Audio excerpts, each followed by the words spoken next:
man, we are back with another Created Moments interview, man. We got a good friend of mine, man. Met this guy at USA Flag, Jack's Flag Football, man. Been knowing this guy for about 2 years now. We got NFL running back, Tennessee Titans running back, Jamie Harper. How you feeling today, my brother? Good. Blessed on this morning, man. To have me on here, man. It's a big thing. I've been watching what you've been doing, and I was like, dang, I gotta get my interview in. You feel me? Well, we glad to know that you was excited to come on, man. We glad to see you still balling. We know it's on the flag football field, but I see you every Saturday cooking motherfuckers. Oh yeah, bro. That competitive edge ain't gonna leave. It don't matter if my daughter out there, it's gotta go down. So man, let's just jump right into it, man. What was early life like for you, brother? Growing up, I got 3 brothers, 2 older, 1 younger. My younger brother is pretty much connected to me. You know, my birthday 9/11, his birthday 9/12. So if you seen me, you seen him. Birthdays together, everything. You know what I'm saying? So that, and then my mom passed when we was 9. I was 9, he was 8. So since then, it was just been my 4 brothers and my daddy. So it's been all boys. That's all we know is kick it, hang, and play sports. You know what I'm saying? So with that, losing her early, just going through, I just paid attention to my older brother, really what mistakes he made in life, and just made sure not to do them and maximize all my opportunities from there. And then I end up at Trinity for high school, falling behind a couple people, falling behind Kyle Parker, quarterback that went to Bartram Trail, ended up going to Clemson with me, ended up playing for the Colorado Rockies, him and a good friend of mine, Daniel Andrews, ended up following them to Trinity, and my life been changed since. So man, if you don't mind me asking, you don't gotta answer this question if you don't want to. But man, what is it like losing your mom that early in life, man, at such a developmental stage? Well, to be honest with you, when it happened, it was like life just went on. Like how people on the field would get hurt, but kids would be on the sideline still just playing. Like life just went on as a kid. I ain't really understand until high school, till I started accomplishing things, really. Like, then it hit me like, dang, I see bro up here on stage with his mom and his dad, and it's just Duke, it's just my dad out there, my brother, you know, like, it started to hit me once I started accomplishing things, doing things. And losing her that early just really made me have to work a little bit extra harder to understand love, in essential. Because, I mean, as a man, all men, it ain't nothing but tough love. Like, get up, bro. Don't cry over there. You had to learn that as an adult dealing with kids. You know what I'm saying? So that was pretty much the toughest thing I definitely say got from that, trying to learn how to love. Dang, man. So, did you grow up in Jacksonville? Yeah, so I was born in Waco, Texas, and then my dad was in the military. He was in the Navy, and then we came to Florida. And Jacksonville, probably early 90s, and then from there I've been here since. Been here, and then until I played ball and started moving, but been here pretty much all my life. Grew up on 103rd in Normandy, West Side boy, and just that's all I knew. So you was born in Texas.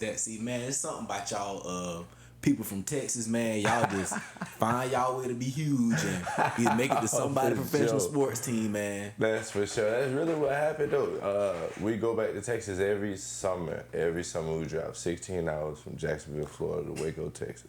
Since I've been, before my mom passed, like we drive every summer. So we've been making that trip, and every time I go back home, my coaches get mad because they know grandma feeding your boy, and I'm coming back with that weight. So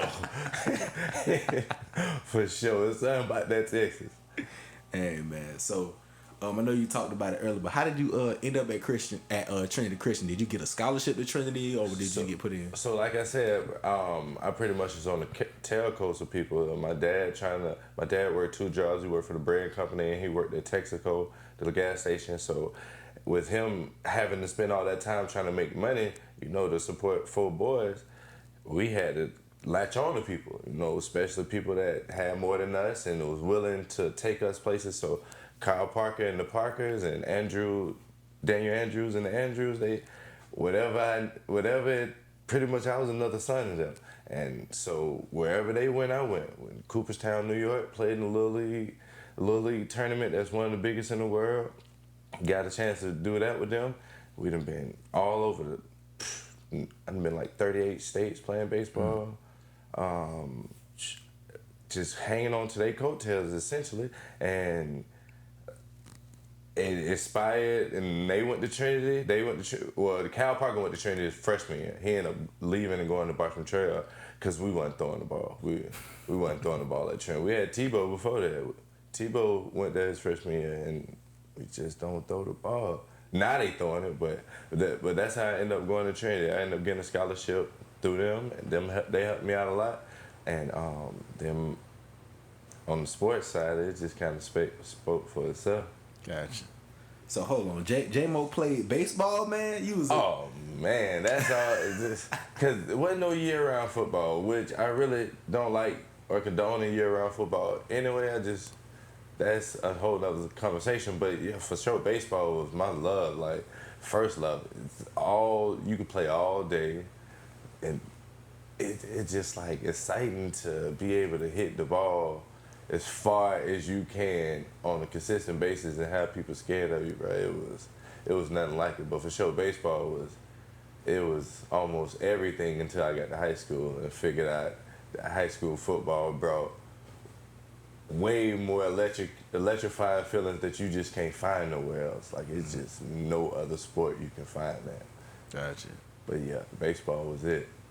Okay, so you said y'all didn't run the ball at Trinity. So We didn't throw the ball. So y'all didn't throw it, my bad. Nah. So y'all didn't throw the ball at Trinity. So that means y'all probably had a lot of different running backs coming through. You know what I'm saying? So you For probably sure. We had a game. It started way back '99. We had Gus Scott and Gerard Ross. Came on 2002. You got Lamar Lewis, ended up going to Florida State.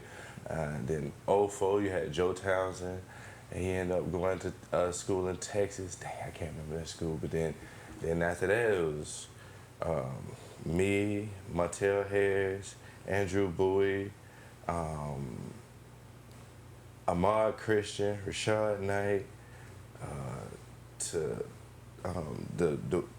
to Webb now, to Marcus that went to Ohio. Like it's just back to that. That's just what we known for over there. Yeah. Okay. So getting to Trinity and being at a prestigious school in Jacksonville like Trinity, what was your workout regimen like at that time? It changed drastically. Like I knew, get up, play football on Saturday, practice through the week.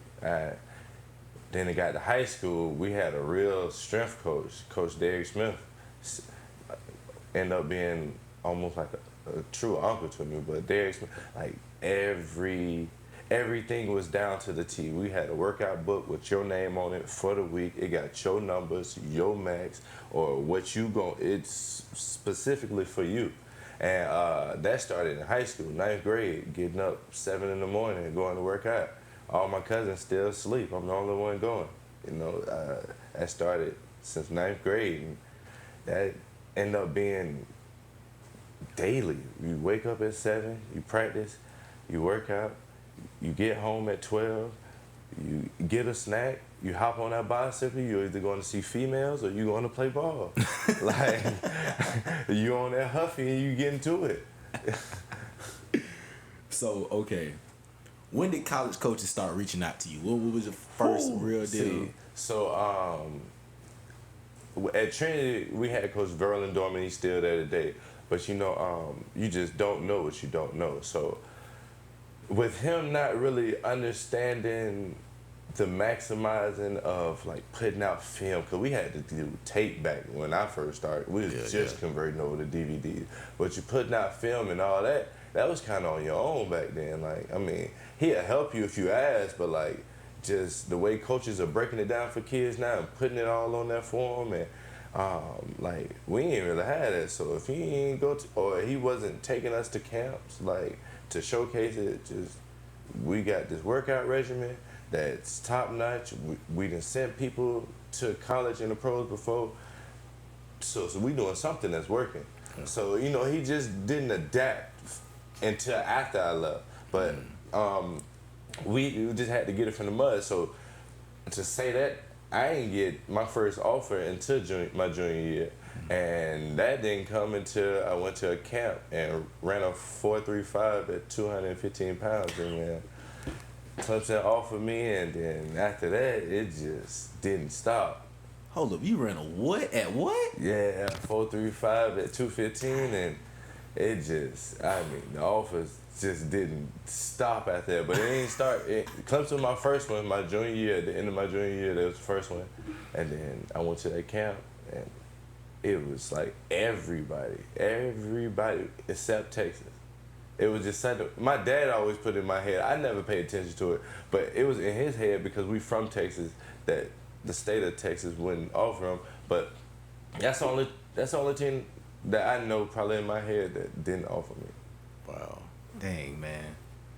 That's crazy, man. Yeah. 4.35 at 215. Yeah, bro. I mean, because my numbers ain't jumping off the charts. I mean, they was good, but they ain't jumping off the charts because we got so many running backs. Yeah. And, you know, I shared the backfield with guys that, for sure, Montel Harris, he ended up going to Boston College, should have broke the ACC record for most total rushing yards, end up having to leave school, finishing at Temple. But I had guys like that. Then I got Marvin Ross that played quarterback, but we don't run, so it's pretty much he's blocking or he's playing DB, but he played defensive back right now for the Jacksonville Sharks, the best in the league, best in the business. They finna play for the championship, finna get his second ring.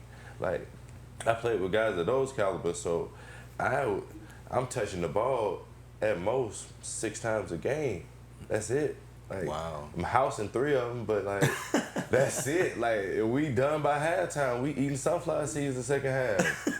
I promise, like, because we didn't get to play the big name schools in high school until my senior year. Like, before then, wouldn't nobody play us because us being a private school, you got to come to conclusions on who gonna get the gate and all that, and when you gonna play at our house or your house. Like, it was all type of little things like that to put us into the schedule, especially with us being able to have kids that wasn't in district and all that. You can have kids pretty much from anywhere from Trinity because we're a private school. Yeah.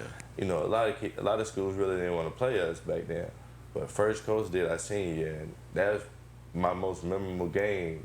Like, I did way more stuff that showcased my talents way higher in different games. But that First Coast game was that was my most electrifying game in high school I played. We ended up losing by a field goal, I think, and still haunt me to this day. But yeah. Yeah, man. That's back when First Coast had their heyday in like what, from like really when they first opened it, like what, like I went in like 93, 92 when they first opened. Man, First Coast. That was, oh, dang, they had some receivers too that went to Clemson. Yeah. Out of First Coast back then. And then when I got there, they had pretty much the whole Florida State. They had Jermaine Thomas, Avis Comac, Nigel, Shaq. Man, they were. Yeah. Tavares Barnes ended up coming to Clemson with me. Man, they were loaded that year as far as talent, for sure. Them boys always had it. Yeah, man, most definitely. So, you say you ended up getting a bunch of offers after running the 4.35 at 215. For sure. So, you was the number 12 prospect in the nation, right? 12 prospect in the nation, number 2 or 3 running back in the nation, and then number 1 fullback because we ran the wing T in the nation. So, what's it like, everybody knowing, okay, I'm this highly touted at 17 years old? What's that like, man? I wish it was humbling, but it wasn't. I was the man, and I try to stay as humble as I can, but especially on that field, like, I talk crazy to people, but it opened so many doors that I don't know that if I wasn't that talented or didn't have that prestige behind my name, that it probably wouldn't open. But like it was open up like because of my name, I was taking people to UF games. We on the sideline. I'm not knowing at 17 years old that like this is crazy. They watching Tennessee and UF game where Tennessee kicked the field goal at the end of the game to beat them. I'm falling asleep at the game. These people are this is a memorable moment for them. Like real life for them. I'm just bringing you out the love of my heart. You know what I'm saying? That's just how I am. But they open them doors for stuff like that. Taking people on every trip I went. Every trip I went, if you offered me and you want me to come somewhere, I gotta bring somebody. Somebody gotta come experience this with me. That's just how I operated. But it opened up so many doors, bro. It was crazy. Dang, man.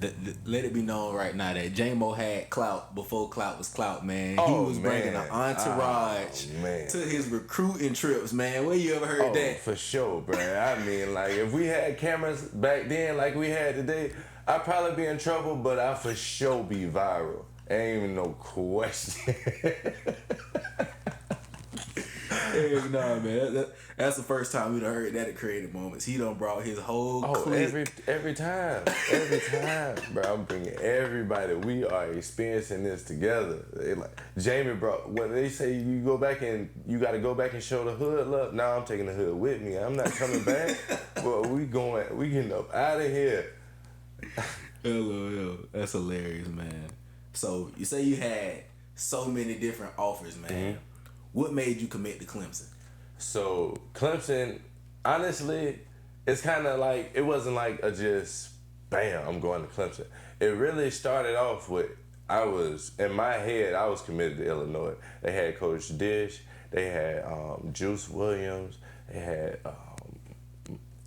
had D'Angelo Williams from Jackson, they had Troy Pollard from Jackson, and they just had people up there already. But when Coach Dish was telling me that he can possibly get my brother Marvin, my brother Tony Harper, Marvin Ross, Montel Harris, me and Daniel Andrews, all on, if not a full scholarship, something that's close to it, all five of us come, like you said, I'm bringing everybody.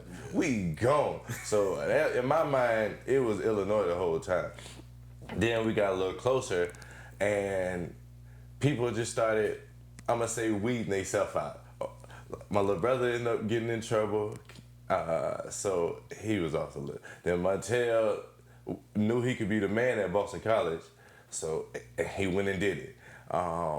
Marvin, Coach Dish ended up leaving, but Marvin ended up going to FAMU, did his thing at FAMU, now the man in the arena ball, and then Daniel came with me. So it was like, it kind of just weeded itself out, but I was in Illinois the whole time. Then, so like, all that started to happen leading up to the day, and all that started to happen earlier, but then leading up to the time where you gotta make a decision, you know, I grew up Ward Dunn fan, Peter Ward, I'm Florida State, I'm ready to go. I'm in class, Coach Verlin called for me to come down to the weight room. I come down to the weight room, he's like, you gotta listen to this message. I'm like, listen to a message? What you talking about? He's like, it's a Florida State recruiter. He's on the message, he's like, we're gonna withdraw your scholarship because we're gonna give it to another guy because we already know that you're not coming here because the source told us, we ain't gonna tell about what the source said, but we have a source that already disclaimed us that we know that you're not coming to Florida State, so we just telling you we're rescinding your offer and we're gonna give it to another guy. And I'm like, in my head, I'm like, damn, that's crazy, because I was just about to tell y'all I'm coming. But okay, bam. So that happened. That was probably like 2 weeks before the day, and then shit. So now I'm completely, I don't know where I'm going. I just know I got all these offers. It's Miami. If it wasn't any of them, it was Miami. I woke up that morning, getting ready to go, and I asked my daddy, I'm like, so where we going? He said, Clemson, we out of there. My daddy pretty much made this, he said Clemson that morning, and that really what made my mind. Like, wherever I go, I know my talent's gonna take me. So I'm cool. If it's Miami, if it's Clemson. And he said Clemson, that kind of solidified it for me, for sure. Dang, man, shout out to Pops making decisions For sure. for you, man. Yeah, for sure. That's why you need a father in your life, man. Yeah, for sure. He did it. He did it. He helped me make that decision, and through the whole process, still to now to this day. Like when you come out there, you gonna see this your first big flag tournament you come into, but every flag tournament we go to that's big, my daddy there. Wow. Pops at the game. Like, all we know is chill, kick it, and play sports. Like, like I'm telling you, Pops is there. How old are you, J-Mo? I'm 33. 33. Pops still showing up to the games, man. You know it. I'm acting up, too. If my daddy there, boy, I'm acting up. Turn my mic back on. Boom. Okay. So, you joined the team at Clemson with a lot of NFL caliber talent. We just gonna run off the list just from the years that you played, man. We got Jacoby Ford, Taj Boyd, Yes, sir. Marcus Gilchrist, Cody Sensabaugh, Jerron Brown, Andre Ellington, CJ Spiller, Byron Maxwell, Andre Branch, Dwayne Allen, Daquan Bowers. Look, man, you see I'm still going. I'm still going.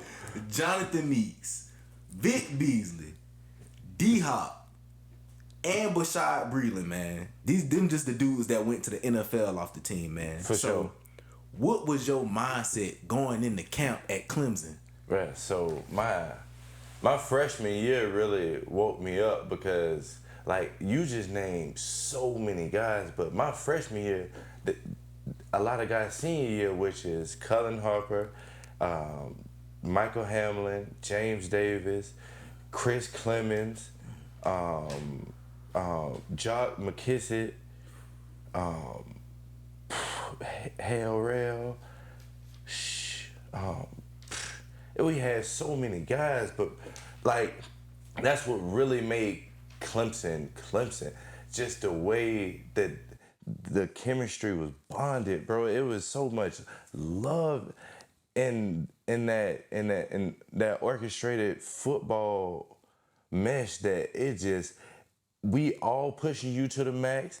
We need everything out of you for us. We don't give a damn about coaches. We don't care about fans. Like, I get it. At the end of the day, we love all y'all too. But this for us. We here. We got to be up in the morning. This is us. So they instilled that from me the beginning.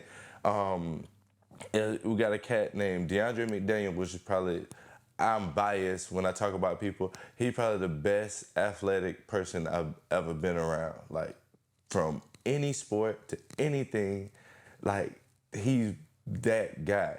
Him and this guy named Cavell Connor. Cavell Connor ended up going, he played linebacker. He ended up going to the Colts, playing there. We played against each other sometimes. That was pretty fun. But those two, so Cavell was asleep, ended up missing, was going to be late to workout. DeAndre McDaniel left, made himself late, picked bro up, came back, and whatever bro had to do when he got in trouble, bro did it right with him. No questions asked. We ain't talking about, he ain't tell him that I was here, coach. I left to go get, none of that. We showed up together. That's how we rock. And that was my first instance of understanding what type of brotherhood was in. Since then, it was just like, it's us. We don't care about nothing else. So they made it so highly competitive that it wasn't like my 5 stars versus your 5 stars. It's just like, it's us, bro. If we can get better against each other, we know we can kill other people. And it was created chaos every practice. We fought each other full fist to loving you at lunch, giving you half of my sandwich. Like, it was crazy at Clemson with them guys. I go back there before I go back to the league. That's crazy. For sure. So you came in like right when Dabo Swinney started, right? His inaugural season was my first year. So my freshman year, as everybody knows, Tommy Ballin was my head coach. And along with me coming to Clemson, he has this thing where if you're a 5-star running back or you're a good running back, you come to Clemson, and you get you get the first carry of the game, first carry of the season. Period. Well, our first game ended up being Alabama, and the year they started their mantras that they're going now. So my first carry was against them, and they knew it though. They had been sending text messages to Clemson. We know what y'all doing first play of the game, blah, blah, whatever. So we ran a play fake. We ran a play action first play because we knew they was going to come down the ball. Play action, see everybody jump down. We try to hit it over the top. Incomplete pass. Second down comes. I hear him over there calling power. That's straight ahead. I like my offensive lineman better than your defensive lineman. Straight ahead play. And we ain't win. We ain't win nowhere across the board. Ronaldo McClain came through free, smacked me, I fumbled, and that's how I started my college career.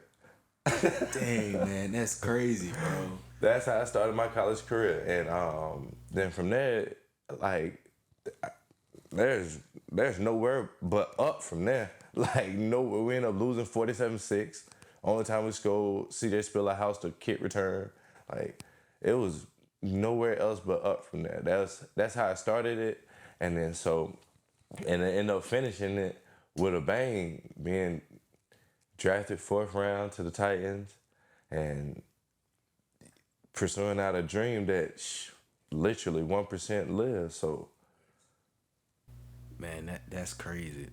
It's crazy how, like, when I do these interviews, it's always crazy how many ups and downs it is, man. Like, you can be the number 3 running back in the nation, the number 12 in the nation. Your first play can be a slap in the backfield and a fumble. It could be the worst possibility, and then it just humble you from there. You just learn from there, bro. And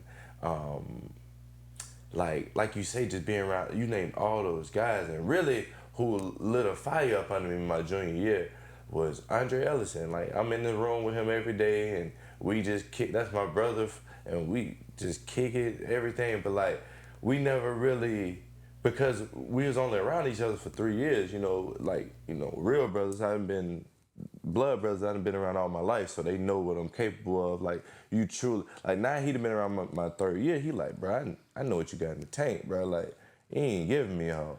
So we playing against Miami, and I can't break nothing. I'm trying to cut back early, get stopped. I bust through the line, get stopped.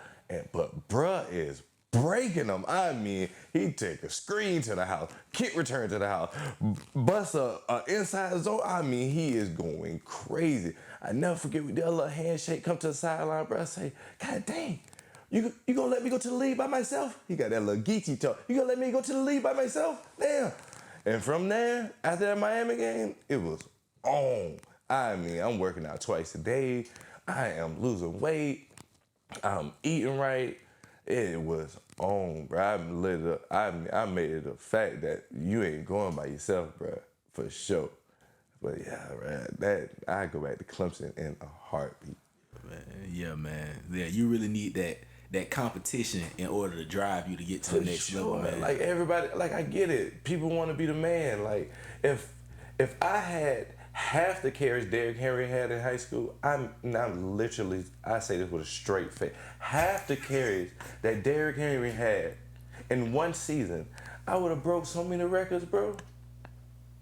I ended the season with 76 carries. 76 in high school. Bro, this man got 333 carries. Bro, if I had touched the ball 150 times, bro, I would have broke. But like I say, Coach Derman, he just old school. You don't know what you don't know, bro. I'm not finna go out there and let you run it up on these people. That's just how he is. Like, I'm not finna let you set a record.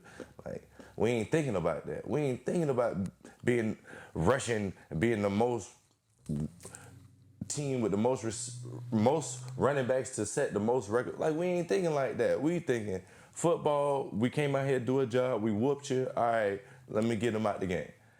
Man, I'm not playing, bro. We play what? 10 games in the season. 6 of them, I'm not playing the second half. 6 of them. I'm not playing the second half. Like, bruh, Yeah, I that's can't wild, make man. this up, bruh. I'm telling That's you, wild. we chilling. That's wild. Yeah, man. Just me playing that Paxton, man. I played literally every defensive snap, every special team snap. But you playing running back at Trinity can't get more than 10 carries, man. Nah, if I get more than 10 carries, that means we in a dog fight. And we ain't had too many of them. For sure. Man, it's crazy, man. So, what's the typical day like for a 5-star player coming into Clemson on a full ride?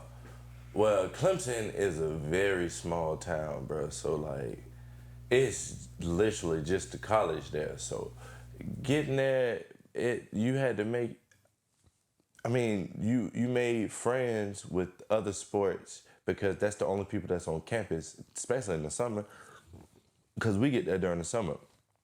On scholarship. So that's the only people there on campus is sport people and people that's extremely intelligent. So a lot of people kind of shy away from extremely intelligent people. Whereas me, I'm gaining knowledge off of anybody I can find, bro. Somebody got something you can learn from some way or some fight. Either they doing bad, you can learn from that, or they doing something good, you can learn from that. So I'm in between. I'm mixing with everybody. So in the mornings, we definitely got workout. You know, you got 7 a.m. You got get up at 7, go to work out at 8. You're working out from 8 to 10. That's when you're not in class. If you're in class, you know that's from 6 to 8, and you gotta make the 6 to 8 a.m. class. Then after that, you either in class or you eating lunch and you mingling with people, and then you coming back for meetings. You do meetings throughout the day. Then if you still got class, you go to class again. Then after that, you got like from 6 p.m. after practice and all the extra work you put in with your other fellas, you get out by 8 o'clock. After 8 o'clock, if you diligent in your studies, you might go to study hall from 8 to 9. From 8 to 9. After that, you getting something to food and you trying to put your own time in, but then you gotta realize you gotta get right back up at 6 again to do it all over again. So it's like, how much can I really sacrifice? And not even noticing that you sacrificing. Like that was just, I'm thinking this is just how it's supposed to be. This is just how life is, but I am sacrificing. I'm watching these niggas. I'm watching people walk out of my window. They in they bikinis, walking to the pool parties, and I know if I go, bro, it's over. It's over for practice, boy. J-Man got it. I go, I ain't got it. I'm hanging out. If I'm hanging out, I'm hanging out. I know I am sacrificing, being disciplined. I'm not even thinking of it like that. Like, like I'm making this my own. And doing that every day just, now that I'm older and I sit back and think about it like, dang, bro, you thinking that you ain't never had no structure because your mom passed, your dad just always just let you just play sports. He ain't really have to put no rules on you because he really wasn't there, you know what I'm saying? He had to work all the time, so he only seen you at sporting events, so you don't know nothing but be wild, don't mess up, don't get caught, but you got to be humble at the same time. So it's like, okay, how do I do that on my own? And it just, God bless me, bro. That's the only thing I can say, to be able to create that on my own. Like, it wasn't like nobody, damn, Shane, wasn't nobody telling me, no, don't go, because them boys, the older people already, like the older classmen, they kind of know how camp stuff go. They out there hanging out, having a good time. I got to figure this out for myself for sure. And that just crazy to think about now that I'm older, thinking 20 years old with all this life around me and I'm making the right decision with now. Fuck that. You say you want to go to what party? I mean, I'm hot now. What? So, what was the craziest story from your college ball days? All right, so do you mean football or you just mean like a wild story period? Like Either or, whichever one come to your mind first. the first one popped in my head, like I didn't even know like it got out like that. But like so I got in trouble with an AK-47 at college. I got like in semi trouble. So, bruh, it's just being from Florida, listening to Plies all my life. Like, I I had to have an AK-47 when I was legal enough to. But I don't. Like as far as what I was gonna do with it, I have no clue. But I ended up getting the chopper, and I lived off campus. Obviously, you can't have a gun on campus. It's just a felony. You know, you can't have a gun on campus. So I lived off campus. And I had it in the trunk of my homeboy car. And because I had showing it off to them boys, I had just bought it, literally just bought it. I'm showing it off to them boys. I ain't been shot yet, no ammunition in it, which really saved me. But that Saturday, put it in the trunk, put it back in the trunk, go back in the house. We chilling, drinking, got partying, whatever we was doing. We get a phone call. Hey, yo, Nuke got into it with some people. We call D-Hop Nuke, you know what I'm saying? Nuke got into it with some people. Nuke was still in high school at the time. Like, all right, you know, all right, so what you need us to do? You know what I'm saying? You need us to come, where they need to come save you or whatever? Like, nah, just, they might be in the same neighborhood as y'all. We was like, all right. I don't know who we thought we was, Rambo and the boys or something, but we hop in the car and sure enough, we pull out and we see the car, bro, right there. And it's like, I don't know him for sure. I know Andre don't know him. We not from here, so, you know, cause Nuke is from Clemson. Like, the high school we went to, where he lived, his family, all of them, they right there. So, and I had this like some beef between the locals, but you know, we know Nuke coming to Clemson, that's a brother. So boom, we hop in the car, we see, like I said, we see bruh in the neighborhood, we chasing him. So we chasing him in the car, full speed, all the way off campus to on campus. They need to take us on campus. Now they getting ready to take us back off campus. By the time they getting ready to take us back off campus, the police pull us over. So the police pull us over. He come up, he like, we heard about the commotion that's going on, blah, blah, blah. Is there any guns in the car? Andre look at me. I look at the officer, no, sir. No, ain't nothing in this motherfucker. But we are Clemson players, and sir, I understand if you gonna write us a ticket, you can get us up out of here. But cause we really ain't supposed to be out. We ain't trying to get in trouble. Bam. Guy goes back. I'm thinking I done talk my way out of it. I'm a smooth talker. I done came to Clemson for communications. I can talk my way out of anything. Man, that man come back. Andre like, I gotta pee, bro. I gotta pee. I'm like, bro, just get out, bro. They human like us, bro. It's okay. Just tell them you. Finally, he get out. And I promise you, bro, I guess when he went to go pee, he just had like an enlightenment from God that saved all of us, really, in the long run. But he came back from that piss, sat back in the car. The guy came up again. He asked again. He said, is there any guns in the car? And Andre he didn't look at me this time. He looked at the officer. Yes, sir, we have one in the trunk. Bro, when I tell you I felt like Young Thug listening to Gunna, bro, I'm like, no. My boy did. I swear. So the cop go back there, he popped the trunk, he pull it, he said, he has it's an automatic weapon. Man, they get us out the car, put us in handcuffs.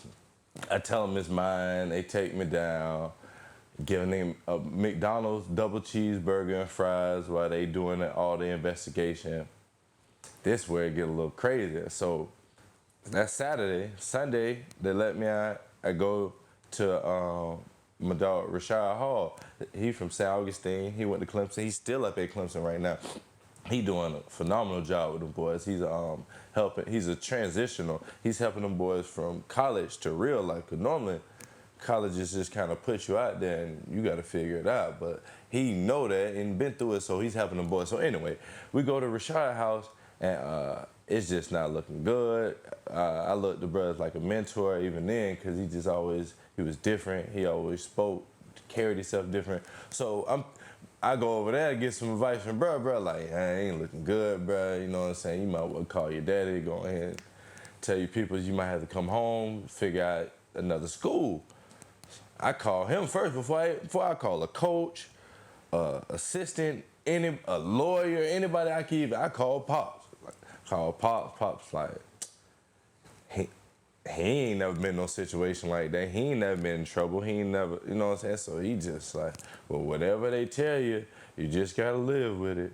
I'm like, all right, he ain't come up with no help. So then I end up coming back to the house and my roommate, he came from Bowles. His name, Matt Skinner. He's a lawyer now in New Jersey. So my roommate ended up coming back. I ended up coming back to the crib, and my roommate was like, I've been waiting on you, man. You know I'm going to school to be a lawyer. I can beat this case for you. I'm like, what? He's like, yeah, man, you straight. I beat it. Goes to sipping he's a long snapper. He's a 6'6", probably 215, 220 long snapper that got a scholarship from Bowles, came up to Clemson with her. Right, he's sipping his drink, he drinking Seagrams and Sprite like it's nothing, cause he just a guy that can drink, you know what I'm saying? So he hold it, that's just a normal day. We 19 years old, just sipping, you know what I'm saying? So yeah, so sure enough, bro, we go down there. The Clemson police bring their case. The little district attorney, whatever it was, bring their case before, like and bro broke it down. How it wasn't being shot, the gun wasn't being shot. How we was going off campus. The only reason we stopped on campus was because y'all stopped the vehicle, blah blah blah. And they crazy, they dropped everything and ended up giving me my gun back. I swear, bro. And it was all low key, all over new, like, yeah, That's crazy. it was wild. Yeah, man, that is wild as hell. You got off with an AK because of your roommate. No, I'm That is saying, wild. that boy, shout out to that boy. I wish he came back. He came to Florida for a little bit to be a lawyer. I needed that boy because you definitely gonna be on retainer. But nah, that's my dog. He saved my life a couple times. That's crazy, man. So you were you the backup to CJ Spiller in college, or were you? Oh man, for sure, ain't no question. I love me against anything. Don't get me wrong, but hey, man, he did some special things in college that is just hard to, let alone top. But Emily, like, just the way he did things. But I played him in high school too, so I've been watching bro kill people for a minute. But for sure, when I got there, me and Andre Ellison came together. We came as both freshmen, and then we had James Davis that was still there, and CJ Spiller. So being behind both of them boys that both went to the league, they both back there coaching now at Clemson. And them boys just they kept it fun, but you gotta, because CJ ran track too in college. So in the spring we wasn't really with him as much. So when he came back, we always mess with him like, yeah, you on that track, you ain't ready for football yet. And we get him going, and once you get the horse going, everybody else. But when I tell you, like, the fastest, like, you done seen Lavelle before. Lavelle is probably the fastest person you see out there, day in and day out, hands in. I love Lavelle, but he will never beat Jacoby Ford in the race. Like, Jacoby Ford is the fastest person I've seen with my own eyes. Watching him race Trenton Holiday, all them boys, Jacoby's the fastest person I've ever seen with my own eyes.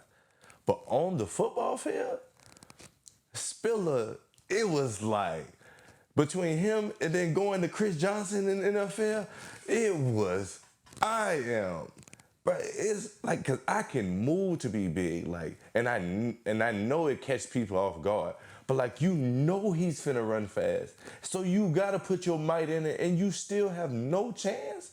Bruh, it is crazy to watch them boys explode out of a cut that they done ran high that I know I gotta get low to do because I can get smacked. But I'm a big guy knowing I can take it, but they don't give a damn because they know they can. Bruh, it is crazy. So for sure, I backed bruh up for 2 years. Then he ended up leaving. And I just hate that the NFL didn't want to use him as a true running back. Like, when he went to the Bills, give him a dog the ball 20 times. Like, they did not want to use him as a true running back. But, yeah, that boy he was different. I tell you a funny story about Spiller.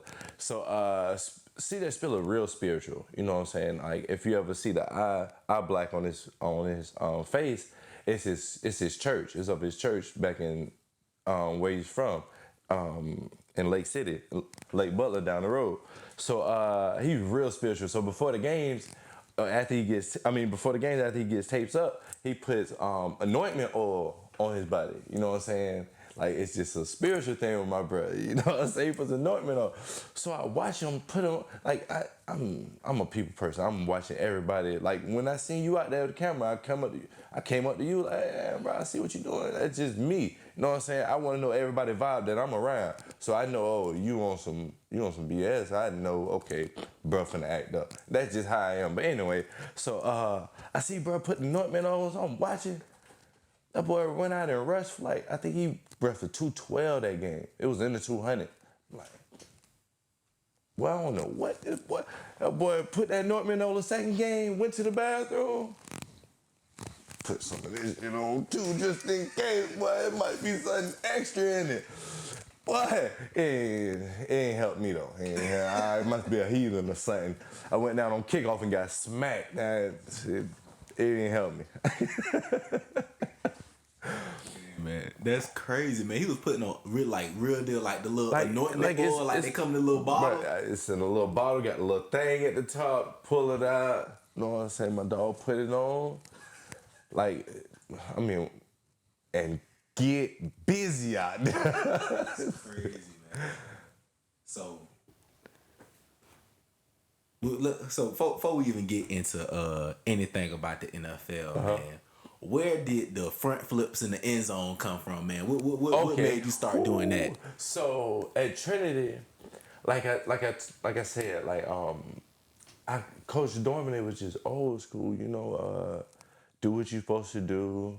Ain't no we finna stand out just because we ain't finna stand out on no celebration, no acting up like hand the ball to the ref. You know what I'm saying? That just how he wasn't like that.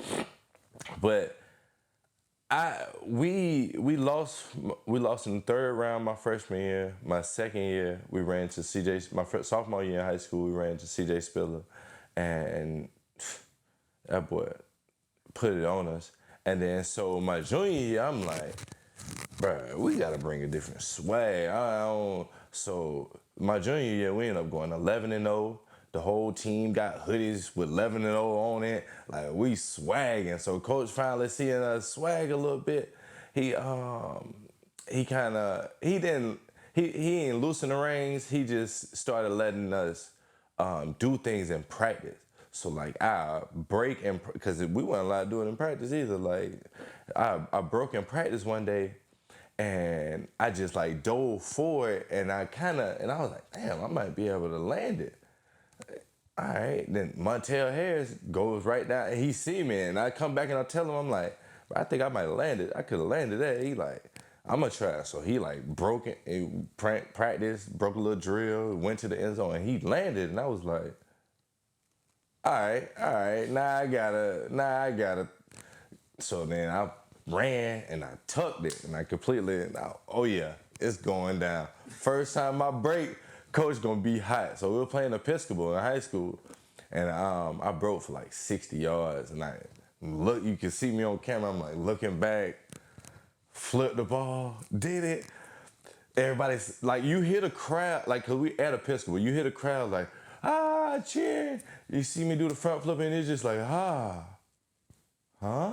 Like everybody didn't nobody know how to react to it. You can hear it, bro. I wish I had to film the show. You can hear like everybody just like, what the? Here, after that, all you hear is Coach doing, Jamie, come here. Bro, I mean, old school, bro. He set me for the first half of the next game because I did it, bro. I swear, bro, he old school, bro. Yo, play that. It was crazy. But yeah, that's what started it. And then them boys from Trinity after me started doing it. Little Andrew Bowie and all them boys started doing it. And then when I got to the league, I had to show it one more time. You know what I'm saying? I had to show it one more time. So let's go back up to like towards the end of college, man. Okay. So hold on, now we do our research over here at Yes, Great sir. Moments, man. Yes, boy, because you named off a list of people, boy. Oh, yeah. Jesus. Yeah, man. We Right. do our But research, we man. had some gangster. So we seen how you were backing up CJ Spiller in 08. It was 133 yards. What was it? And some 212 reception yards. 09 it was 418 yards, 4 touchdowns, 49 receptions, and what was it? 515 receiving yards. Mm-hmm. So yeah. So you were still backing up CJ Spiller right then, and then senior year you took it to not senior year, junior year you took it to the next level and went up 760 yards rushing, 328 receiving yards, 10 touchdowns in the ACC. So what took you to the next level? Was it just that CJ was out the way? Nah, like I told you, bro, really, it was Andre Ellington in that Miami game. Like, in the Miami game, he was breaking everything. I mean, kick return. He took screen to the house, I think. He was going to, and he came to the sideline with that little Geechee voice, and you gonna let me go to the NFL by myself? No, bro. I mean, it just really crunked me up, bro. But that, but that season though, for sure, with CJ being out the way, but that season though, for sure, it was just our time to shine. Like, it was for sure our time to shine. CJ done paved the way this, and really, like, in retrospect, the numbers really don't even match up to the people I was playing with, because I came out with Mark Ingram and my dog from Illinois. But I came out with a lot of running backs that from Heisman with numbers, like big numbers. So everybody kind of, even with those numbers, everybody kind of looked like, hey, they ain't really enough for you to leave your junior year, you know? So, which I'm pretty sure you, like, why leave your junior year when you know your numbers, you could probably come back your senior year, which I should have. Came back. I don't know if I'd have went higher, but I should have, just because we beat LSU in the Georgia Dome, and I was there for that, and I wish I was a part of it. But I ended up leaving, so it's what I ended up leaving. We ended up playing USF in the bowl game in Charlotte. Finished the bowl game after junior year. Right after the bowl game your junior year, that's when agents can start talking to you. So I ain't know that. Find this out on the fly. So agent come, he like, and really, I don't know no agents. Like, off the top of my head, I can't tell you no agents back then, especially back then. Like, I ain't thinking about it. I know I'm coming back for my senior year. That boy approached me and was like, yeah, I could probably get you like second round, shit. I mean, depending on what you can showcase, this really what got me though. It's like, you can showcase your speed, you know, you can run you about a good 4.5. I was like, you need me to run just a 4.5 and you can get me second or third. All right, so call my dad, like, hey, he told me this and this, he like it, this and this. My dad ain't really like, yeah, yet. He ain't pressed the green light yet. He, like, you know what I'm saying? Well, let's just see how things go. But you really don't got as much time as you think, though. You got to declare that you're either coming back or you're going to stay pretty quick. So, so next call is Sweeney. I call Sweeney. Hey, agent approached me, man. I just want to let you know I appreciate everything you do for me. I just want to come to you first before you hear from anybody else. I'm flirting with the idea of going to the NFL. I just want to tell you and get your perspective. Well, this man told me well, if you're all right with being a 6th round or 7th round draft pick, be my guest.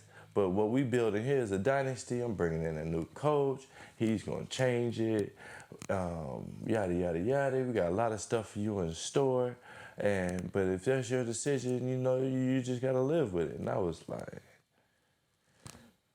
well, I ain't like that answer, coach. So I'm just gonna take my chances, and that really lit the flame when I got down there to Pete Bommarito in Miami. That's the best workout facility you can go to, bro. Everybody goes there, but that's the best one you go to, Pete Bommarito in Miami. Shout out to that boy. But went down there. And he seen the athleticism I got, and he just maximized it. And all he was looking for was a 4.52, and I'm like, bro, I know at 230 I still can get. So I end up running 4.5 flat on laser at the combine, but at pro day I ended up running 4.38. So it was just like, after that, I was like, oh yeah, it's on. You know what I'm saying? And then so the first 2 rounds of the draft, the first round, it's the first day, and the second round, third round is the next day. So I'm like, damn, I ain't get picked up now. One of them days. All right. So here we go. Sweeney might have been right. Damn. All right. Now it's day 3. 4th round is the first day of day 3. So day 3 come. We setting up the TV. Me and my daddy setting up the TV, and we live right off Normandy. It's called Lamplighters Trailer Park. So they let us have the pavilion at the front. So we setting up the TV, and I get a call on my little Boost mobile phone, my little flip phone. I see it's 615 area code. I'm like, well, hopefully it's a coach calling just to tell me that they interested, you know what I'm saying? They gonna pick me up in like the 6th, 7th round, you know what I'm saying? Kinda had a couple coaches call me on day 1 and 2, like, hey, you know what I'm saying? If you're still available down here, we definitely gonna take you. So I'm like, all right, boom. I answer the phone, it's Tennessee Titans. They're like, how would you feel to be a Tennessee Titan? I said, I feel damn great to be a Tennessee Titan. What you need me to do? Like, well, with this lockout right now, we're not gonna have you be able to bring you to the facilities, but we're gonna get you in Tennessee to meet up with the guys to do a training at a high school. We had all linked up at a high school, do like our own little 7-on-7. But that was the only time I seen anybody from Titans, that one time. So from there, after they call me, tell me they're gonna draft me, I ain't even get to see my name come up because we were setting the TV up. So I ain't even get to see my name come up, none of that. Nor did I need to see my name come up. They told me that I was going, it was up. We didn't care about nothing else from there. Just in my mind, it was go time. I made it. Not knowing what a lockout was, is, or about, not even knowing that it's fully got dealing with me. You know what I'm saying? Dealing with what I gotta do. I have no clue. 21 years old.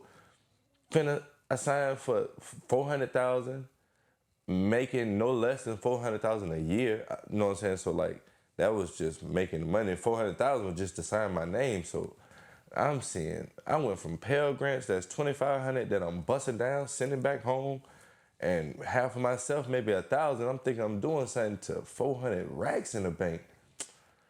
Man, I had no clue what to do with myself. Swear to, I called my daddy once again. Called my daddy like, so what I'm supposed to do with this money? Boy, say spend it.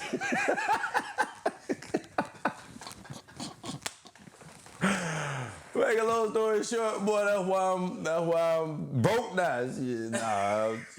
But yeah, it happened so fast, bro. I mean, fast. Get drafted in April. The draft in April.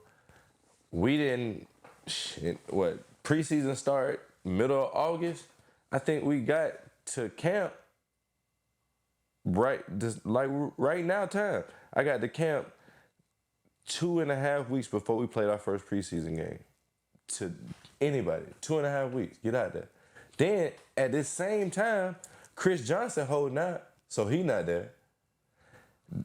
the front office first, and the Titans so crazy. The front office that makes the big deals about money and shit, that's in Houston. That's not even in Nashville with us. That's in Houston. Oh, because y'all used to be the oil. Oh, I ain't know That's in that. Houston. So, bruh, so they trying to scramble together to get a conversation in Nashville. They trying to scramble in Nashville to get the people in Houston what Chris is thinking. Like, it was crazy because we just drafted Jake Locker. It's a rookie quarterback from Washington. We just get a new head coach. They just lost Fisher. We got Mike Munchak. It was chaos because it was all this new stuff coming in. Then the lockout happened. Now we finally there, and we just trying to put it together. Our best running back is not there at all. He ain't at all.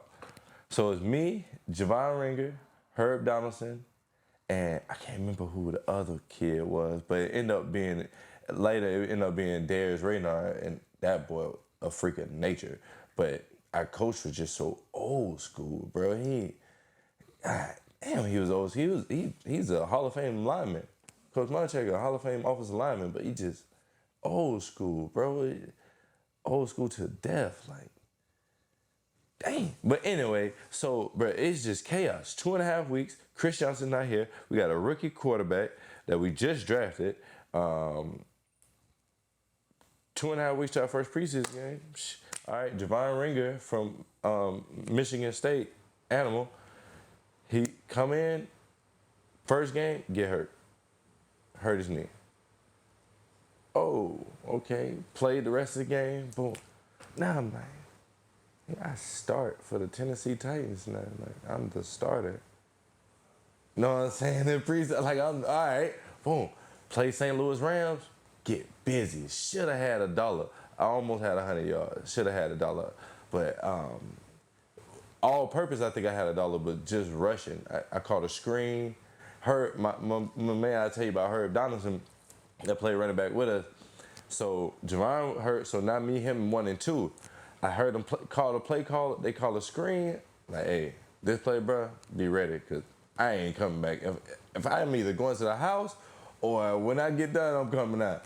I broke the screen for like 60. Got pushed out of bounds. It's like 12 yards to get a touchdown. So like now, I guess in normal running backs' head, like 12 yards from the touchdown, I don't care. Ain't nobody else coming in. I'm gonna get the tug. Like, hey, boy, boy, it ain't easy moving this big shit like that, boy. Boy, it ain't, boy, come get me. Because if I go in there half dead and you fresh, bro, if you score, we score, bro. I'm not tripping on stats, which I should have been. Now that I know what I know today, I should have been. Like my dog Javon Weems, I should have smacked me a couple. Like, I should have been making a name for myself. Cause I'm such a good guy. Like, I go by. That's all I know though. From college to just go by the rules, do what you told. And things are supposed to happen for you. Well, it don't work like that in the real world when you got somebody over you that's making $50 million. Not just around you. You know, it don't work like that. You have to make a grand name for yourself up under this already grand name. And I had no clue about that. I'm thinking I just do my thing, keep my head down, run the ball a little bit. I'm straight. Play special teams. I'll make another contract. Nah, I ain't got no film to take to the next team. My head and I'm paying $3,000 in child support for one kid. This is one kid. I'm paying $3,000 a month. I'm giving my daddy $17.50 a week, and I'm paying child support $3,000 a month. You know what I'm saying? I'm taking care of phone bills. I'm taking care of house in Tennessee and Florida. Like, bro, I'm taking care of a multitude of things that I'm thinking about myself now putting on a 22-year-old. If I put all that on a 22-year-old, I would feel damn bad. But you gotta grow up on your own. They gonna give you that money, you gotta figure it out. But I wish I knew what I knew today, but boy, it was crazy. Then I had a small injury, and I normally use that as a crutch, but like, my mind really just wasn't in. I ended up going to jail on a little DV charge, and like, my mind just wasn't in it, bro, at all. I'm like, Then they just took the fun out of Tennessee. Just took the fun out of football. Period. We wasn't good. Then just the way the old school coach orchestrated it. Then our owner, God bless the dead, Bud Adams passed away. He ended up passing away right after I got done with Tennessee, which ended up being good low key because then when they got somebody in there that was spending money, and when they got Mariota and they getting all, they went to spend that money. But before then, I never forget Bud Adams came down. We just drafted Jake Locker. This the first game of the preseason. He's calling him number 10. He don't even know the man's name. Like, hey, good job, number 10. Like, way to go. Like, what? This is your first round pick in this crazy ass suit, old guy. And this, like, Brian, I know you ain't spending no money. You don't care. He don't care. There's no way he care, bro. Man is old as. Anyway, bro, but yeah, so, and then Tennessee paid different than anybody though. Like a lot of people just think like, okay, they giving this man $50 million, 17 weeks in a season. He probably, you just break it down by 17 weeks and that's just how they pay him. Like, nah, it don't work like that. Then you got people that make money that they think they know how to work too. It's like, okay, well, we know you gotta give half to, like you're in a 53% tax bracket once you make that much money or something like that. You're a different tax bracket. So now they think they know. But then the Titans come to find out now they're like one of 4 teams that pay like this. So what they do is from the beginning of the season to March 15th, let's just say you make $400,000. They take $200,000 of that, or something of that nature.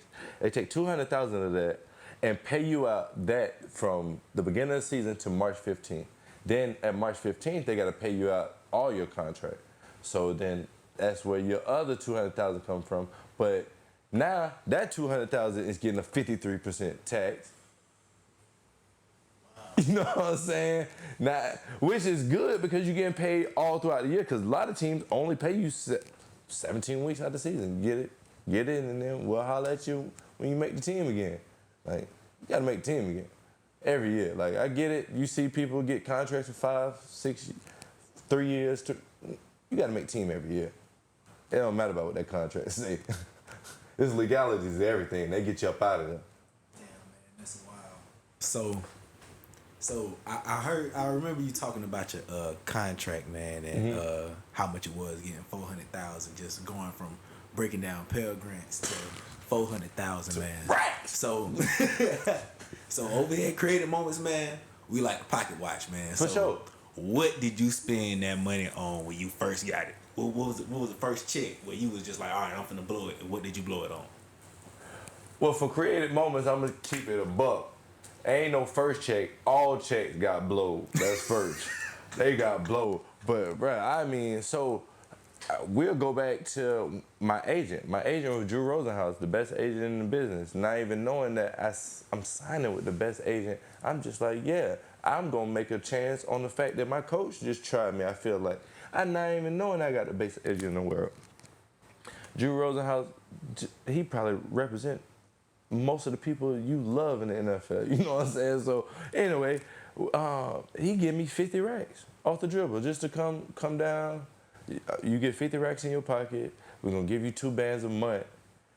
We're going to give you signing deals that you got to do weekly that you're going to get money from.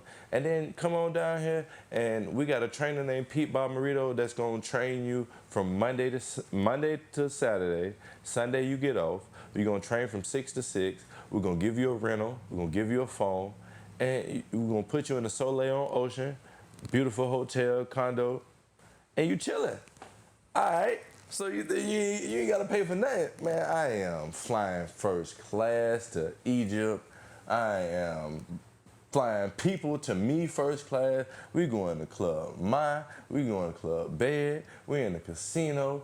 We drive from Miami to Jacksonville, party at the strip club. Drive from Jacksonville to South Carolina, go party at South Carolina. Drive from Jacksonville to from South Carolina to Texas, go party with my people in Texas. Then we're gonna stop in New Orleans on the way home. You know what I'm saying? Blow another 10 racks over there, and then we're gonna come on back home. And y'all go home. Now I gotta go and keep training. Damn, I wish I was J-Mo friend back then. Bro, listen, bro, if I had it, you had it, and that was like literal to me. That wasn't just a saying; it was literal. Like, bro, it's okay. I'm gonna figure out a way to get it back. That's how I felt about it, and that's how I still look at it. Like, got some things, you know what I'm saying? But it was up. It was up, bro. It was. I really didn't buy cars too much because I never had them. Shit, I ain't get a car until I got to the league. Like, before then it was the Huffy. Then when we got to Clemson, it was either females or you catch the bus. And then when I got to the league, I could finally buy my own car. You know what I'm saying? So it wasn't like I've always wanted a special dream car. It was shit. I just wanted something to get me from A to B back to A. Like, I ain't care. But when I made it to the league and bought, man, I am renting everything. I'm sliding in everything. Lambos to, they was $2,500 a day. We going for the weekend. S550s, pull up to Clemson. Hey, my little dog B-Win. Shout out to B-Win. Little dog. Bro, take the Beamer, bro. You know what I'm saying? Take it for the day. You know, bro, we was lake house, golf cart, sitting on rims with amp in the back, music system, LED lights. Bro, it just, list goes on, bro. Like even the preseason game that I did a front flip, I paid for the whole Trinity team tickets to get into the game. They was driving a bus up to play a team in Tennessee that weekend. Yeah, I got the whole team tickets. They was in nosebleed, but you know, I got all 70 of them. I still got it. So then I was like, damn. And my little cousin, Isaiah Ford, played for them that time. That boy just got picked up. He just got picked up by Chicago. That boy do his thing out there, but he in the stand. I'm like, I gotta do something. I got in that end zone, had to front flip that thing. But yeah, bro, it was just like, if I got it, you got it. It ain't no question. It was up. Yeah, that's wild, J-Mo. Ain't nobody say, man, you want to slow down a little bit on all this spending, man. Ain't nobody say it. I wish, bro. I wish they came up with a job adventure, a business plan, or something. It was just along for the ride. And it was crazy. People like, you kind of would envy them, not envy them, or like kind of look down at them. But bro, people gonna be who they are. And they ain't gonna change too much, bro. The money might change them for a little bit, but once you get up under all that, you gonna see the same person every time. They gonna be that same person, bro. I ain't tripping on. I wish though somebody said something, like come up with something that sounded good. Like, nah, we was just living. We was just living. That boy Nuke talked about it the other day. I don't know if you got a chance to see his interview when we went to Tennessee, but he was like, asking about the city or whatever. Like, D-Hop, so how you feel about Nashville? He's like, well, you know, y'all had a former running back, you know, that played here that went to Clemson, and he brought me up here and he showed me a good time, so I already knew the city. I liked it. Yeah, you know what I'm saying? As I told you how I am now, so you kind of get when them boys, I brought Andre Ellington, Nuke, all them boys, whoever want to come. Really, it was open to everybody. Whoever want to come on, bro, I'm paying for everything. If you made it, you know you had that time. But if you didn't make it, you was mad hearing about them stories, boy. I had a day party. It was crazy. It was low key like Freak Fest, boy. It was crazy, boy. So you were saying you went back to school. What were you saying about going back to school? You know, I left college my junior year, which would be your third collegiate year of sports. Went to NFL. My rookie season, after my rookie season, I went back to school. So I'm like, I'm gonna get my degree. That's always just cause my mom, she was going to school trying to get her degree before she passed, and I just felt like that was just something that I can conquer, especially after I done been there for 3 years. All I had is so many credits left. I'm like, I'm gonna go back. So boom, I go back, and I'm thinking that, okay, they just gonna pick up my scholarship and keep going from there, but it don't work. So you have to play 4 collegiate seasons in order for them to pay for your schooling to honor, you have to play 4 collegiate seasons to honor your scholarship. So they don't have to honor it because I left my junior year. So I had to pay 30 racks out of my pocket to go back to school and graduate. Wow, man. Right out of my pocket. I was like, dang, I did not know that. I'm thinking they finna just pay for it. But the NFL got something where they help you, but you pay for it out of your pocket and they'll reimburse you, but you gotta make a B or higher, I believe, or something like that. But I wasn't worried about it. I could have sent it in and got reimbursed after the fact. Now, I ain't think about it. I made sure I got that paper. I got that paper, walked across that stage, made sure I made dude smile from upstairs, and that was all I was worried about. But yeah, 30 racks out of pocket because I left my junior year, and so they don't have to honor it. Like some schools probably still would have, and I probably could have talked to them and went through it, but I just went on ahead and I had it, not thinking. 30 racks, what's 30 racks? Tripping. I could have waited for them people. They probably could have paid for it, but I ain't like waiting. Doing on my own, but yeah, bro, I went back, got my degree, and then got the degree and then didn't have no clue what to do with it. Like, what do I do with this? Okay, go to the ESPN, the little NFL camp to become a news anchor for the ESPN, but at this time, they wanted you to go, because they was trying to get the NFL league in Europe popping. So this time, they sending people out there for 7 years on a contract, which would have been cool, but I got a son that I'm paying $3 on a month. I already didn't see him that much playing football, so I'm like, fuck it, I ain't playing now. Ain't no way I'm finna go. I'm gonna try to stay with my bro. Which I should have went anyway, but I ended up staying home, trying to make that work. And missed that opportunity. But now, coming to see that just connections and rubbing elbows with people is way more powerful than a scholarship. I mean, not a scholarship, than that diploma, bro. It was crazy. Just the elbows I rubbed with people in different places and making sure they got a good vibe for me, that took me further than almost anything. Like, especially that paper, like, go to job interviews and like, oh, you graduated from Clemson. They don't even, all right, cool. They don't need you to send it in, a copy, none of that. Somebody may ask you for a copy. They don't care. Yeah. I could have just wrote it down on here. Yeah, man, they don't give a damn. I'm telling you, bro, shout out.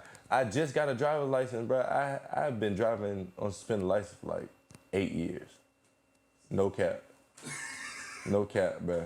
I swear, since 2015, cause if it wasn't child support, it was getting caught driving on suspended license. Finally got a license in March. Finally got my license back. And but before that, I say that to say this, like, I ain't have no license, you know what I'm saying? 8 years, but on job application, I'm telling people I got a license. Telling people, like, okay, if they look it up and see that I don't got it, then they just gonna tell me no. These people hiring me. You know what I'm saying, bro? They don't care. So when you get here, we'll figure out type thing, like, bro. Yeah, man. Crazy. That's something I can attest to, man. Like, when I was in college, like, they was trying to get me to write a senior paper, and you said you went to school for communications too, right? So I went to school for communications, but my emphasis was digital production. So I was thinking about it, like, my sophomore year, I was like, why would I write a senior paper? Because after I write this 30 pages, ain't nobody ever gonna see this again. For sure. So I convinced them to let me do a documentary for my senior paper. And that documentary is what got me the job with the PGA Tour. That was the first thing.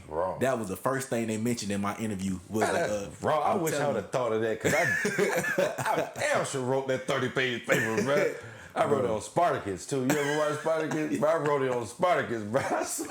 Bro, I was like, bro, I'm not finna waste a whole semester and 6 credit hours creating something that nobody's ever gonna see. That portfolio. Yeah, that because I was like, bro, they're not gonna ask me about my senior paper in these job interviews. They gonna ask me, can we see your demo reel and portfolio? And that's all they was asking me. Ain't But nobody it's ever crazy. asked me about no Now, I'm senior not paper. saying, no, we're not telling people not to go to college.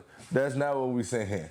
That's not what we're saying. Just understand that with it, it's a blessing and a curse. Let's just put it that way. All I'm saying is have the balls to take the reins of your own destiny, bro. That's I'm really with it. you when you're right, You know what I'm bro. saying? Because you the only one that know where you want to go, and you not the only one that know how to get there, but you know what you need to do in order to get where you trying to go. But you said a mouthful there, boy. You said a mouthful there, but for sure. Yeah, man. So, what advice would you have for one of those players like you that okay, they're coming out of their junior year and thinking about declaring early, and they're already having agents come up to them? What advice would you have for them? Well, now seeing that social media is what social media is today, bro. It it has so many.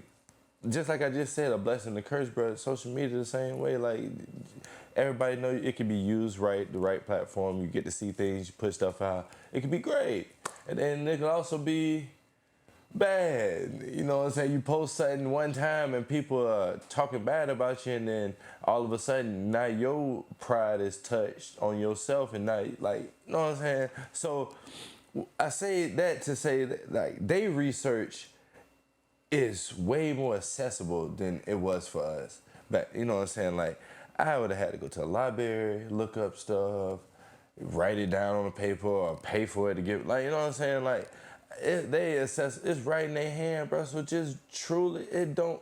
You gonna play that game, or you gonna talk to that boy or girl on the phone? I mean, you gonna talk to that boy or girl on the phone? Crazy, I gotta say that 2 3. You gonna talk to that boy or girl on the phone? Like you gonna be on that phone anyway, bro. Just literally take an hour out of the week to just go through any. If you trying to get a job, just go through an hour of what that job does, the background on it, the CEO. If you going looking for a school, now you talking about going from school to the pros. Like it's the same thing. Like the agent, take your time to look into them, what they got to offer, what they can offer you, who specialize stuff for you, who can, you know what I'm saying? You write your own destiny, like you just said. Take the, bro. You can ask them people. They gonna ask you for it. You ask them for it. They gonna ask you for every ounce of energy you got, every ounce of time you got. They gonna ask you. We don't get no off days, no sick. You don't get none of that. If you sick, you could have the walking pneumonia. Bring your ass in here. We got doctors for that. Bro, ain't no off days, ain't no sit at that. Bro, you get no off days. I seen a guy miss one practice. They fined him 45 bands. Damn, that I ain't never think about that, man. Ain't no PTO in Ain't, the NFL. ain't none of that. But you was at the facility. We need you here. We paying you. Ain't nah. But yeah, bro, it's just so making that transition, bro. Just do research, bro. I mean, the more knowledge you have, it can't hurt, especially when you're making decisions about yourself. This is solely about you. Don't get me wrong, your family and everything gonna be invested in it. But boy, at the end of the day, boy, it's all about you. I say it, it might sound morbid, but boy, you the only one going in that box at the end of the day, boy. It's you. You gonna impact, especially in that case, you got the realms of your family in your palm. You don't know that, but that's not thinking of it. That's just what it is, though. Everybody's looking at you because you the superstar. Like your family. So whichever way you go, bro, you can literally change your family. The way they think, the way they move, their eating habits, the way they talk, building up. Like, bro, you can change the family in so many different ways. I wish I was able to, by like you said, just taking my own destiny by the balls and going for it, whatever it was. Only thing they can do is tell me no. That's all right. We've been told no all our lives, starting when we was jits. That's the first thing they told us was no. Like, that's the only thing they can tell you is no, bro. Go for it. So let's talk about the NFL for a little bit, man. Yeah, So sir. you coming in, before you know it, you starting, man. So what was your welcome to the NFL moment? Welcome to the NFL is definitely preseason. I'm starting, so I'm playing. I'm playing with the ones. We playing the Chicago Bears. It's Brian Urlacher and Lance Briggs, Julius Peppers. Yeah. So you know what I'm saying. So it ain't. See, Urlacher was smart though. He was Lukeley before Lukeley because he would call out Peter or Rabbit before the play. Peter is pass, Rabbit is run. He gon' when he think, he process, he look at it, and he call what he think. Peter or Rabbit. Man, we get out to the line, and my quarterback, Matt Hasselback, make an audible, and I hear Erlacher say, "Oh yeah, that's right here. That's Rabbit. That's Rabbit." Like, oh sh. Hand it off with a little draw. Why? Oh yeah, bro, it's different. Ain't nobody in college doing that, bro. Hey, I ain't never seen nobody do that. I ain't even know that was a part of the game. Like, I ain't know linebacker was doing that, bro. Him and Luke, they probably like the only two I really know that do it for sure. But like, it was so intelligent with the game. But that, like I said, so that's preseason. I'm playing against the ones. I ended up scoring that game too. But playing against the ones and then playing. I mean, playing, bro. When the ones come out, I come out. I'm like the man, bro. I'm the man right now. Then Wednesday, so we play on Sunday. Now, Jag was our first game, week 1.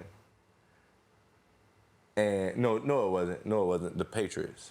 We played the Patriots. They beat the brakes off us. That's when they had Aaron Hernandez still.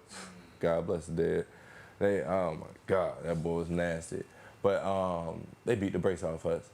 But so we play on that Sunday. Wednesday, Chris Johnson they finally give him the deal, the $50 million deal. Boom, he come in on Wednesday, and I ain't seen the boy do no conditioning test, no nothing. My dog just came in, took a couple practice, took a couple handoffs, chilling. Sunday, it was go time. I'm like, but from Wednesday to Sunday, we chilling. Well, he for sure chilling at practice. He done been through it before. I'm still full speed. I'm fresh out of college. This week 5 for me. Week 5 in the NFL. Not like week 5 in the season. This is literally 5. I've been in the NFL for 5 weeks. You know what I'm saying? So I'm still full tilt. Like when you get that job and you waking up early and you going on time, and then after about 2 months of that, you know, you just like trying to get a rhythm. And nah, I'm still full tilt. I'm going. I'm starting. I'm thinking I'm finna get touches. No sir. That's when I really understood the business, cause bruh understood the business and I ain't know. I'm just soaking it up slowly, but he knew the business. So he's telling them about the touches he want.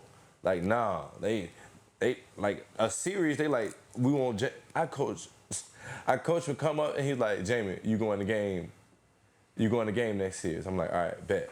We standing up. I'm standing there with my helmet on.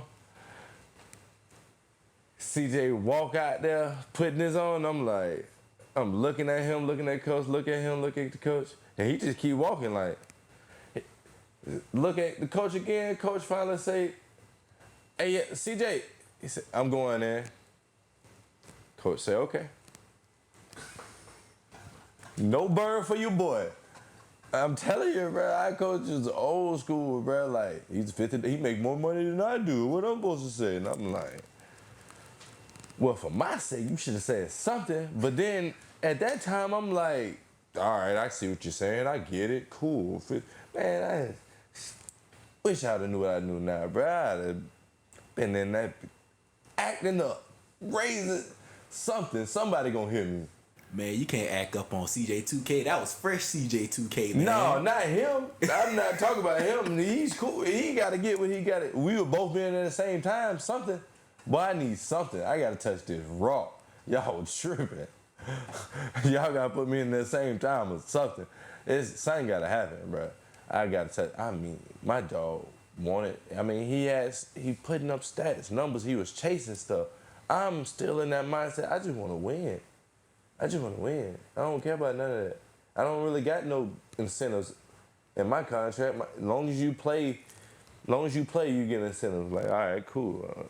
I'm cool with that. As long as I set foot on the field. My dog got real incentives, real bonuses, and he know it, and he getting it. Ain't no, you ain't getting in between it. Coach ain't getting between. None of that. My dog, How much I got? Oh, no, I ain't. I go in. You can come in next year after I get my. You know what I'm saying? You can get in now, J-Mo. Now I got 125, like, 2 tons. Yeah, you can go, J-Mo. Like, now you can come. You come. All right, cool. Like, my dog knew what he had to get, and he just wasn't letting nobody else hold him back from what he wanted. That's just all it was, and I just didn't know it. I took a back seat, and I damn sure wish I didn't. I mean, that's my dog to this day. We still talk, link up, kick it, chill. He always in Jacksonville like he Bootsy or something. You know what I'm saying? But, you know, that boy from Orlando, that boy stay in Jacksonville like he Bootsy or something. But, you know what I'm saying? Yeah, I just took the back seat because that's what they doing, so I'm thinking that's what I'm supposed to do. No, bro, like I told you, I wish I was Javon Williams. I wish I would have slapped somebody or something. Like, we all know Cortland Finnegan. Andre, you know what I'm saying? Because he got, like, bro, when you make a name for yourself, don't get me wrong, Cortland did good in the NFL, but he wasn't like you know what I'm saying? Like, he made a name for himself, bro. I should have slapped somebody. Man, you say CJ always in Jacksonville, man. We got to get him to come through for an interview, man. I definitely try, bro. I mean, he doing big things, bro. He doing real big things. Listen, man, you talk about somebody I played with on Madden all the time. You, bro, that's all me and I tell you about you talking about Madden. So me and Deion Lewis, they went to Pittsburgh. They ended up playing for the Patriots and stuff. So me and Deion Lewis, we trained together in Miami, and we'll play Madden every day after we train. We come and play Madden, $100 a game, playing. He played with the Eagles, I played with the Titans. He got drafted to the Eagles, I got drafted to the Titans. That shit was crazy, bro. Me and bro tripped out about that. We played almost every day for them 3 months straight. Did y'all sub yourselves in? Oh, no, this is before we got drafted. Oh, this is why we training. Yeah, you know what I'm saying? We training to go to the NFL. Every day we playing with the same two teams. And then we both got drafted to them. That's wild, man. See, that's what you call it? That's manifestation. You know what I'm saying? Yeah, they should have rated me a little higher, though. You know what I'm saying? Y'all should have gave me a little higher rating. But you know what I'm saying? I think I remember yours. I think you had like what? Like I think it was like 86 speed. Oh yeah, speed. I was like, man, they tried that boy. I take it though, but they had me like a 72 or something. Rated overall. Like, God, hey man, come on, man, y'all killing me, man. They told me you gotta show me something first. Okay, I gotta do something first. So man, let me ask you, J-Mo. What made you hang up the cleats, my brother? What ended your professional career, man? I would have to say, bro, just mentally, I had so much on me that I just felt like as a man I can carry when I didn't have to carry it at all, a lot of it. But I just had so much on me that mentally I wasn't in it. Like, I like to say I low-key fell out of love with the game. That's like but it's just like, I ain't say I fell out of love. They just literally took the fun out of it at Tennessee for me. Like, Jake Locker even retired after that. Like, a lot of people didn't know that, but Jake Locker retired, bro. He said they took the love out of the game for them. You know what I'm saying? Like, it was just coming off that lockout, getting a new coach, just old school, like, he's not really a player's coach. Like, he's a cool guy, but he's just not like a player's coach. Like, it was just so monotone. Just like we was a military. Just go here, do this, get on that. Go here, do this, do that. And that shit just took the fun out of it, bro. Then on top of that, I'm not getting the ball. Then on top of all that, me not getting no touches to where I think I'm the man, or I think I'm good at what I'm doing. When I gotta come home, everybody still think I'm the man at the house though. But they don't understand that I don't feel shit, but I don't feel the same as they feeling about me. So like now I'm hiding that. Then it was just really mental, bro. It was so much mental that just bombarded me that I couldn't hold, and I didn't want to show people that I couldn't hold it. I didn't want to show people that I was weak. So I just went into a hole, bro. I went into a hole for about a good year. Back and forth from Clemson, because Clemson where I get love at. Clemson show love. I go to Clemson, it's where everybody show love, make me feel good about myself. They keep it 100 with you, let you know when you're messing up, what you need to do, and we here to help. So go back and forth from Clemson for about a year, bro. Just getting my mental. I got 4 kids. I got 3 girls, 1 boy. I ain't seeing them. I am just in a hole, bro. I mentally just couldn't handle, I don't want to say life, I just couldn't handle the fact of not living up to that standard. You know what I'm saying? And it ate at me so bad that it just took me away from the world, essentially. And then flag football came, and it's crazy how flag football just changed a nigga life completely, bro. And I don't mean to say all what I said. You can say whatever you want to say on the Creative Moments platform. You can cuss, like, you can be as real as you want to be on here, man. This is for sure. I don't like to say it like that, but this is say cheese for the athletes, man. For sure. Like I said, bro, it just really, it gave me a lane, an avenue that was still competitive for money, and it was the game of football, and that just, and then now my kids are in it, and before they even got it, I know they're gonna be in it, but like now my kids are in it, and it's just like, that's all we know is flag, so it's our lives, you know what I'm saying, almost essentially, and it just gave me that feeling again, that only football can give you, bro. You know what I'm saying? So yeah.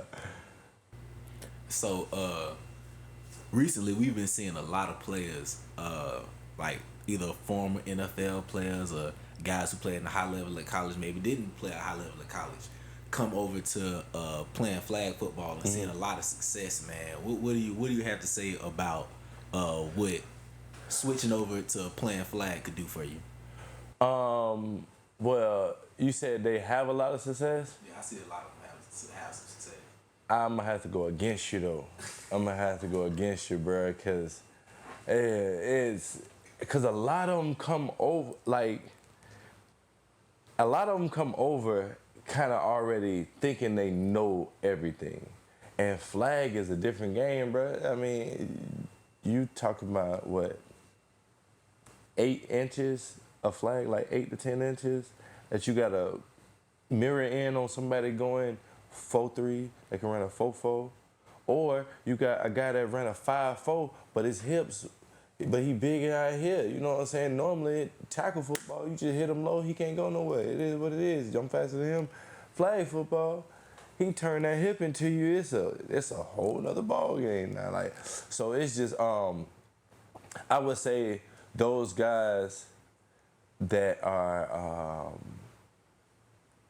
that were in high school and played and was an athlete, like played quarterback, receiver, DB, like that played both sides of the ball in high school and like was really for sure good at it.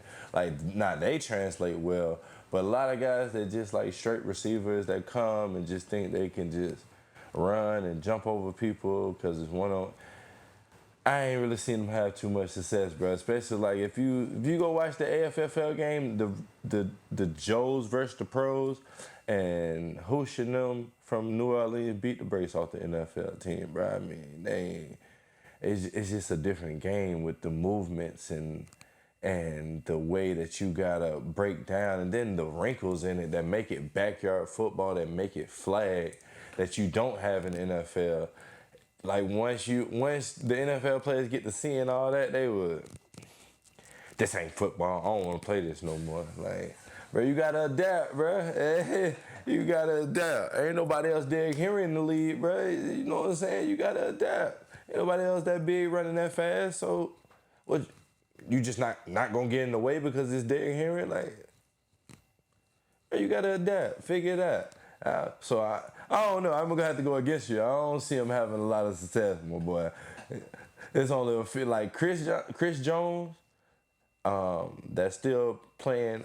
He just played in the other little league this year. But Chris Jones, that boy Played in the XFL with I think it was the Sea Dragons. that boy. Now he translates smooth. That boy did his thing. But a lot of them, I just feel like they got that ego thing. Like, y'all come out here and paid to play, where people was paying me to play, and they come out with that attitude and just they get humbled real fast. And you being at that level, you don't really see them no more after that. Like, once if they can't master it, like they didn't master the highest level of profession, they don't come out no more. And I see them come out for a year, and then you don't see them no more, and then the next one come out for about 6 months, and they just weed out. So I don't really see it translate to flag.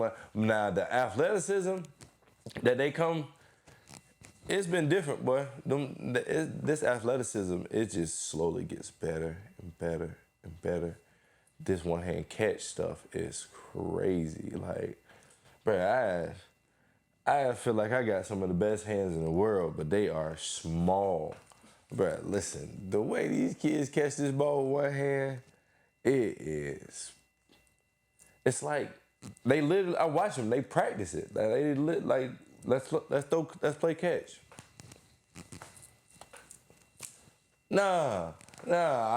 Since high school, bro, you put two hands up, catch the ball with both hands. That's how I've been taught all my life. So I'm like, man. So now they got me out there trying to do this. drop, man. Yeah, but bro, the athleticism now, that's just something that you can't. That fofo, that real fofo speed. You know, most people out there say they run a fofo, they run a fofo. But when the real NFL player come over that really run a fofo, you see the difference. You see that they be blazing it. You see the difference. But as far as the actual whole game, it's too much. It's too, because you got to learn everything. Like, just because you play receiver, you probably gonna play defense too, because it's small ball, you know. Let me continue, man. So, when it comes to, do you think flag football is a good outlet for all the players that end up saying, okay, man, I can't do this real, well, I'm not gonna say not real football, but this tackle football, college football, NFL football anymore? Do you think it's a good outlet for them? Absolutely, because there's so many different formats though. Like, you just get to see one format here in Jacksonville, which is really all I knew until like COVID hit. Till COVID hit, like, all we was playing is 4-man, which you see every weekend, you know what I'm saying, 4-on-4. That's all I knew. We was going to tournaments, all these teams here, everybody playing in different formats. All we know is 4, so that's all we played. Until like COVID hit. When COVID hit, we started playing 7s, 5s, 9. So 9, that's really what I get. 9-on-9 contact is probably the most realest thing you can get to football. Like, they got it's special teams. You got field goals, punts, you block, like, you know what I'm saying, linemen stay in the box, because there's some formats where linemen get beat all the way down the field every play. Like, you know, but in real football, linemen ain't down the field every play. But yeah, it's about the closest to real football. It's contact, you jam at the line, you play through the hands, with the ball in the air, blocking downfield. Regular football, bro. You know what I'm saying? 9-on-9, just not 11-on-11. No helmets on, flag football. So if you still got that football itch, there's somewhere for you to play, especially in the flag realm, from your kids all the way up to you. Like, it's somewhere to play wherever you see fit. The type of style you like to play, it's somewhere to play. So, do you think that's the reason why it's been growing so fast lately? Because we've been hearing for like the past couple years that flag football is the fastest growing sport. But like, when I remember when I was growing up, I remember I was telling my homeboys, like, okay, I wasn't playing tackle right then. I was playing flag, and people was laughing at me. Do you think it's do you think it's a different stigma now around it? For sure. I would say there's a different stigma to it now, and I think that it's grown that this big because of the women, really. Because men, we've always played tackle football, and they don't really play tackle football. So like that's why that's why I just feel, in my opinion, like that electrifying moment, like you can't get it from nowhere else because ain't nobody else doing it. Well, now we got women that play and they play at a high level and flag just like us. You know what I'm saying? So now you got both sides all coming to the same place every time. Well, you ain't just got your drunk uncle showing up to the Jag games saying go Jag. You got your drunk uncle and now his drunk wife with him too because she got to go out there and watch the girls play. You know what I'm saying? So like not everybody's coming, and it's football too. So you throw that in, it just keeps growing, bro. I mean, and then like I say, everybody wants to feel accepted, bro. That's just life, period. Everybody wants acceptance. So somebody in the flag world is so flexible. You can literally make a league yourself to fit whatever you want. You can make up the rules, and somebody gonna come play it. Somebody gonna come try it. Like that's how like it has. That's why it's always growing because it can go any which way. Like I say, all we know is 4-man. We see it every Friday with some of the best guys in the world. Literally best guys in the world. Like half of the USA team you done seen play. If not there, you seen play right here in Florida. Like is literally the best guys in the world. We get to see day in day out, but then that's only 4-man. You got 5-man non-contact and contact. You got 6-man contact, non-contact, 7 non and contact. Like it just keeps going up, up, up. Like you got somewhere to fit in, bro. So you got a regiment to mold everybody in, bro. It has no choice. Then it's gonna be in the Olympics, so it has no choice but to become. I don't think it's gonna become bigger than football because, like I say, you just can't get that excitement, that electrifying from anywhere else, bro. I mean, I never played soccer. I think that'd probably be the closest because I got a chance to go to a game in a different country, and soccer is insane, bro. It's neat. Like the vibration you feel when they all celebrate on a goal scored, like that's what you get in football. Like when you hit a home run somewhere, unless it's the World Series, like you don't get that. Like you hit a home run, they like, oh, okay, number 15 for him. Good job. You know what I'm saying? Basketball, LeBron scored 36s. Oh, my dog got another triple double. Good game. You score a touchdown, the fans don't care. We got in that box. It is up. The whole stadium is roaring. They love it. There's no ifs, ands, or buts about it. And to get that, your helmet vibrating, you can feel it in your heart. Like, right, you just can't get it nowhere else but football to me. And that flag football just growing. I wish we had a venue though that not simplified that was like a venue where we go to where like everybody really just watched like the 5-on-5 pro division men just play here. Just the 5-on-5 pro, and then everybody watch, and then the 5 women, and then everybody watch. Because like it's so many games going on. Like if you ever been to a tournament, it's so many games going on all day from 8 o'clock in the morning to 8 o'clock at night. It's like 12 games going in different places. So you can't watch all of them at the same time, and then you can't. It's hard to have 12 cameramen that you not. I mean, you can't pay more than maybe $600 a weekend. Like so, you know what I'm saying? When people in NFL, them camera guys making that choke, you know what I'm saying? So you can't simulate that. So I say you just cut it down and just signify one thing. Like, make this the big thing and make everybody come to it. Somehow you got to find a way to make everybody come to it. Because that's the only way. There's a tournament in New Mexico, and that's the closest I've ever got. That feeling out there is called Hike It, Spike It in Roswell, New Mexico. They still had a tournament, but they not big no more because they only play one format and everybody else has come to it. But That experience there, driving 26 hours across there, I'd do that any day to go play in that. But yes, sir, you heard me. 26 hours. 26 hours. I do it. I do that again. I do that again. 26 hours. And we went, I say it like this all the time, bro. It was 12 teams in this tournament. We playing for 10 bands. And I think we came in like 17th place. Bro, we were so sorry. Jesus Christ. Yeah, bro, I'm telling you, that feeling, like, because the city comes out for this, the whole city. Like, niggas that work at Wendy's is closed. Like, they are at this flag tournament. People out there getting jerseys. I see nigga wearing Myron jersey. You got wearing Myron Coop jersey on the sideline. They cheering, signs. They all on the sideline, bro. I mean, every time Myron in them score, it go crazy. I'm like, I've never seen that feeling. And if anybody ever played in that, they'll tell you the same thing. Like, there's no atmosphere that ever touched that.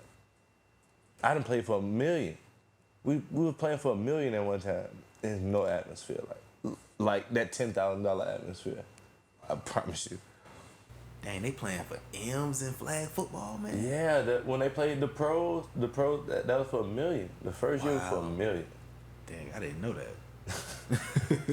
So let me ask you a couple questions just about the college ball landscape, man. So, Yes, sir. do you think NIL deals are hurting or helping the college football landscape?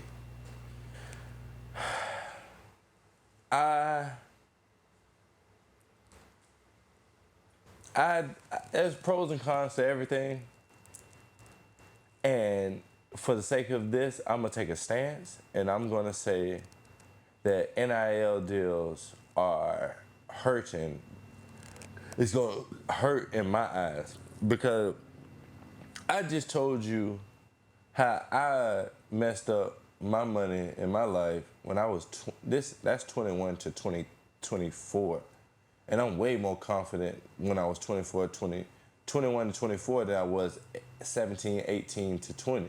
Like, it's just no questions. But you telling me that I'm supposed to make this much money at the age of 18, that's just gonna change them boys' ways. They already still, like, just because they're 18, they still have so much to learn and experience, bro.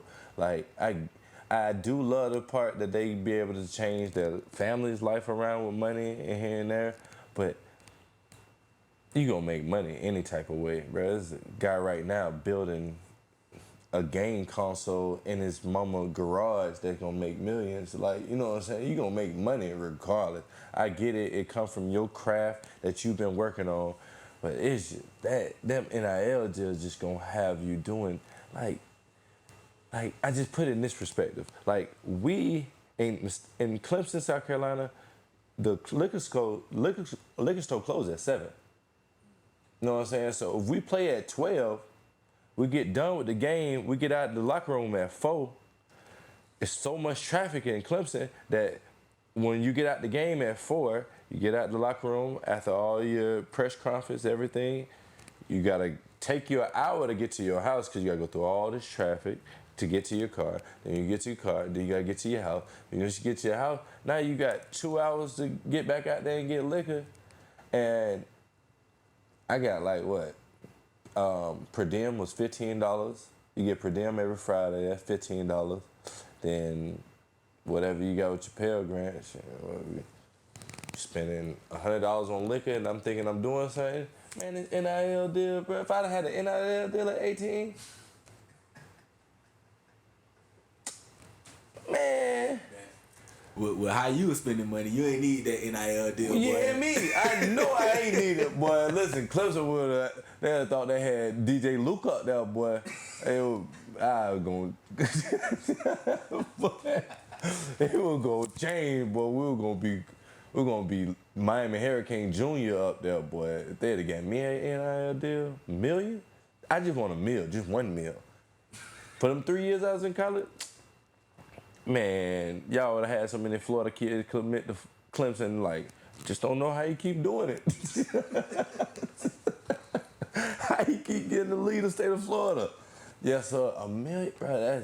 I just think that it's gonna eventually hurt it. Cause I mean, like, when you didn't have NIL deals, trust and believe, kids still getting money somehow, some way. But you know you getting it under the table, so you know you can't really flash it. Like you just gotta be cool and figure out a way to adjust to life with the little money you getting on the side.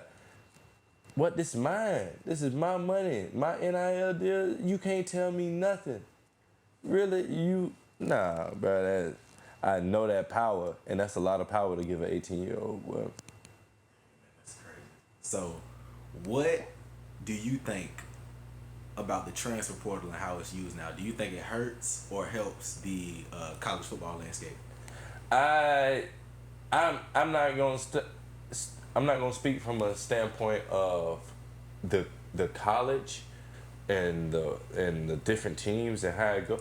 I'm just as a man, like I get you to transfer one time because you got somebody that you better than and you can go to another college and make an impact. All right, cool. I'm cool with that. Bet. All right, it's a consequence for that. You chose to run a school. Okay, boom. You want to go to another one. You gotta wait a year, then you can play. Okay, consequence. Now I can just go somewhere, and if I just don't feel right. I don't like it. I'm cool. I can leave. What? These kids already got it, everything, like from Jordans to Audemars watch. I think that's how you say it. Like, Brian, what is that? Like, how do y'all kids got this? Why? Oh, I seen Future with it on. Oh. But I'm supposed to give y'all some millions. You telling me you seen Future with it on, and you supposed to have it though. And I'm finna give y'all millions, and I'm gonna let y'all be able to say, all right, I don't feel good over here. Let me go over here and try this out. Florida wasn't a good fit. I ain't like it. Them boys wasn't giving me the playtime I want. Let me go try somewhere else. And it's cool. It's cool. It don't matter about the loyalty. I made a decision and told y'all boys I ain't gonna be here. It's straight. I'm gonna just keep changing. Nah, I don't like it. I don't like it, bro. Ain't no consequences. Ain't no consequence for anything. So now when them boys do run into consequences, it's like, what am I supposed to do? I don't know how to take it. Like, nah, bro, I don't like it. I don't like it. So let me ask you a couple more questions, man, then we'll wrap up, brother. So if you could say anything to 16, 17, 18-year-old J-Mo, what would it be? I would tell him to, one, take advantage of anything they are giving you. When I say anything, I mean anything. Cause boy, when I tell you they gonna get like I said earlier, they gonna get every ounce of energy, time, which you can't get back. That time is precious. They gonna get every ounce of everything you have in you for them. They want you to put it on the line. They literally don't mind you dying for it. We seen it with DeMar Hamlin. They will let you die for it without a blink, and then bring somebody else right in to do the same thing you doing. So I say to that, bro, listen, they got dental plans for you in college. Nick barely even know. Boys ain't even going to the dentist. But I would have went to the dentist once every 3 months, at minimum. I'm going to podiatrist for these toes, because these feet is what gonna make you the money. I'm getting them looked at. Bro, I'm taking advantage of all that. I'm gonna waste my time doing other stuff anyway. You're gonna waste your time doing something anyway. Might as well take care of your body when you got that accessibility to go. But I mean, I'm taking full advantage of everything they got to offer. I'm thinking I'm supposed to just keep my head down and just do it the right way. It's going to lead you down the path that's going to get you to where you want to get. Sometimes you got to take your shit, bro. You got to take that shit. It's yours. You just got to take it. That they giving it to me. Oh yeah, let me have that. Let me get all that. So for that, I would say that part, and just stamping your name on something and being proud that you stamping it. I mean, bro, yeah. My name Javon Weems. I slapped the shit out that nigga, yeah, and I did it. It happened. We gonna either move on for it, and I'm gonna show you that I'm still the man, or you gonna hold on to it, and I'm gonna go to the next person. Like, I wish I had them balls as that kid. You know what I'm saying? Like, and I use bro as an example because that just. When I seen it happen, everybody just was like, "Oh, he's throwing his career away, and he's just a bad kid." Like, man, I bet you know his name though. I bet that you know his name from Jacksonville, Florida. I bet you know what I'm saying. Like, a lot of people don't even know my name. They just like see my stature and they're like, "Oh yeah, you had to play football. Who are you?" Like, my name's Jamie Harper. Oh yeah, you know what I'm saying? You see Javon, you're like, oh shit, that's the nigga that slapped somebody. You know what I'm saying? Like, brother made a name for himself one way or another. And he a great kid, got a great head on his shoulders, bro. So when you get around him, you gonna love him. You know what I'm saying? So make a name for yourself. So I ain't saying you gotta slap somebody, but just make that name. Don't think that the name that they giving you is the name that you want to be. Nah, make the name you want it to be. That's good, man. That's great advice. So, if you could, hold on, before we even get into that, we got to go to another age range for you from what you were saying. Now, if you could say anything to 21 to 24-year-old JMO, what would it be? We got to ask you that, man. Wow. Slow down and breathe, young man. Slow down and breathe. Life went by so fast, and they tell you, and you just don't want to listen to it. Like, you'll get it when you're older. You're like, why I can't get it when I'm not? Like, you just can't, bro. Your body working way differently at 21 than it's gonna work when you're at 33. I can tell you this, but there's nothing you can do to fully understand it because you're not 33 yet. You know what I'm saying? Like, so just slow down and breathe, bro. Like, just look up, and I really didn't enjoy anything, bro. Like, I just told you, I made millions. I made everybody else smile. Anybody that been around Jamie, boy, they done had a good ass time, boy. But they didn't live it. They done did some shit that ain't nobody else probably gonna do for them. But I ain't really do too much for myself. I ain't buy myself like a dream car, or buy myself a nice, nah. I thought you were supposed to take care of everybody, and that's just how you're supposed to do. You gotta take care of yourself first. Take care of yourself. Everybody else would just fall in line. It's just how it operates. And I had no clue, bro. I'm taking care of everybody else problem. Everybody gonna come and ask Jamie for it. Not even just money. Like, I wish it was just money. That's easy. Here, buy. Like, it's problems. Like, I want to talk to Jamie. Jamie, give me your input. What would you do? How you gonna do it? Oh, well, okay.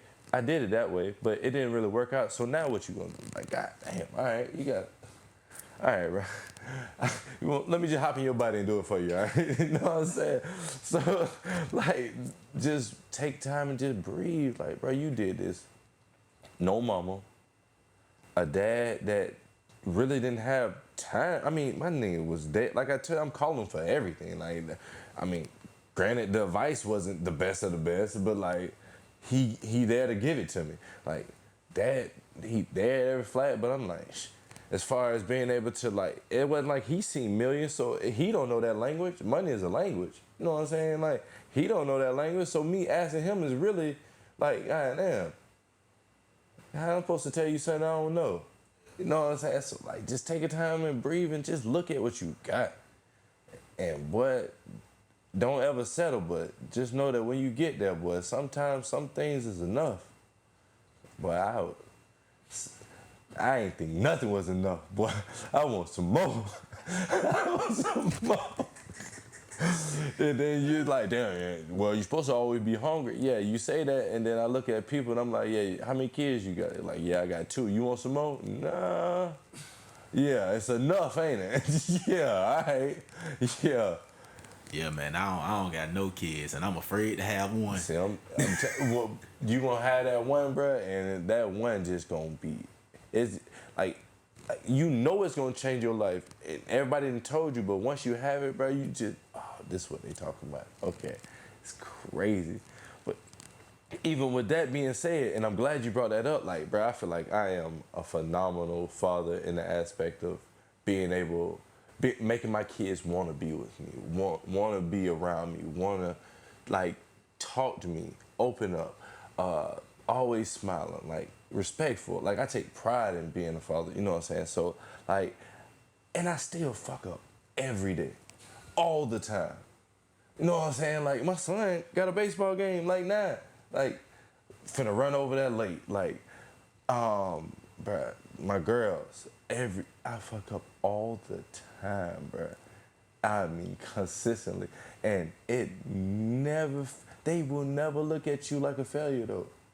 And, bruh, something about that, it just make you want to be better. So it just changed your life, bruh. And I love that aspect of being a father, for sure. That's great, man. But my last question, and I Let's do it. always ask everybody this, man. If you could go back and do anything differently, what would it be? Anything differently? I would definitely say, if I could go back and do anything differently, I would go back to Clemson and I do college over for sure again. And not just for the fun and all that, just in the aspect of, like I said, the slow down thing. Like in the aspect of being able to grasp and understand what I'm doing, what I have around me, and what I'm building for. I just was living day to day. Like, I'm here, bam, let's do it. All right, what we're gonna do today? Bam, let's do it. All right, let's do it. Like, you know, I'm with whatever they telling me to do, I'm doing it. I ain't doing nothing for myself. Like, I want to go here, let's do it. Nah, I ain't, it's cool. I'm gonna stay here and I'm gonna work out and I'm gonna chill with the team. Like, don't get me wrong, I had fun, bro, but like, I never really stood out and looked out and just understood what I had around me, what I had going on, and what I could have built. And man, I could have built my legacy for my kids back then. Instead of starting it now, I'm starting it now. Like, I could have been doing this in the easiest way with as much time as I had. Now, I could find spare time now, but you're lucky. But like, these girls, boy, like, you know what I'm saying? Like, back then, everything was on a time schedule, so you knew how much time you had. Bam, all right, cool. Yeah, I can get it done this time. I could have been saving money from them girls back then. Like, you know what I'm saying? This we blowing money doing. I could have been. I don't got no problem. If I knew it, I wouldn't have no problem putting this money to the side every month. You know what I'm saying? No problem. Didn't know. Oh, I'm putting it inside in the savings account. I'm like, oh, okay, I'm doing a good thing. Then I figured out that I went negative because of a car loan and my bankers, and then they gonna just take it right from the saving. They ain't even gonna ask you, they just gonna take it. Like, oh yeah, 45 gone. You done saved all, you done saved this 1,000 a month for I don't know how long. 45 gone that quick. You don't even know the language. You're supposed to put in something different and then they can't lock it and secure it, bro. It's that money language, bro. I would say that. If I could learn the language of money and be able to teach it to many people as I touch, because I touch people on a day-to-day basis, bro. Like, and just my energy just gravitates people. So if I'm able to explain the language of money where we all can be okay, because money used to be the root of all evil. That's damn sure what they told us. But for now, it's attention, for sure. But money used to be the root of all. If I could, man, we could have changed so much in my culture alone, and my family. If I could have understood the language of money, bro, everybody be walking around here with smiles on their face right now, not worried about going to work, cause we all going to work together. We finna go chill, make a little money, and then have a good time. Nah, we out breaking our backs, slaving for other people, trying to get by. And I wish, when I had it, I wish I knew all that was. Well, We thank you so much, J-Mo, for coming through and doing Oh, the yeah. Creative Moments interview, man. We glad to have you. And just to let you know, man, you always gonna be a legend over here at Creative Moments just My because you dog. came through, most definitely. And thank you for coming through, man. That was another Creative Moments interview with Tennessee Titans running back Jamie Harper, man. My pleasure, bro. Always a pleasure. And I look at you like a brother, bro. And so I'm reaching out to 2K, and I'm gonna reach out to Delaney Walker for you, and we're gonna try to get that ready for you. Man, reach out to everybody. I want to bring through everybody that I used to play with on Madden, everybody that ever touched the league, man. I want you to come through, and I want to ask you some questions, man, because people always, because just like you said, man, you was 21 and you got to the league, and before you know it, you had $400,000 in your account and didn't know what to do with it and didn't know who to talk to. Like, this right here is gonna help so many people. You know what I'm saying? I'm telling you. And that's why I do it, man. I want to help all those guys, then so they won't get in the league and buy a goddamn golf cart with rims on it. Like, I'm telling you, bro, they gonna be so many people out there think they know exactly how to treat your money and what to do with it, because they work for their money, but that work for their money. Yeah, most That work for their money, bro. It might not work for yours, and then you gonna be mad because you to put your trust. Right, go ahead and figure out what's best for you. I mean, like the way you study that game, the way you love that game, bro. That's how we gotta treat money, because money is so big in everything in this world, damn near. Like, at the point where it makes people days, bro. Money will make you day, bro. You looking at account and that bit. Shit, that extra couple hundred, boy. Oh, boy, it's a day. You know what I'm saying? You looking at account, that bitch say $42. Right. You know what I'm saying? Like, money will make your day, bro. So Facts. just learning that language for sure, bro. I appreciate you for sure reaching out for it. I know we didn't get it the first time, but we got it this time, and it's for y'all. Most def. Well, most def, man. Thank you, Jamie, for coming through, man. We appreciate you. Oh yeah, Most my def. pleasure, bro.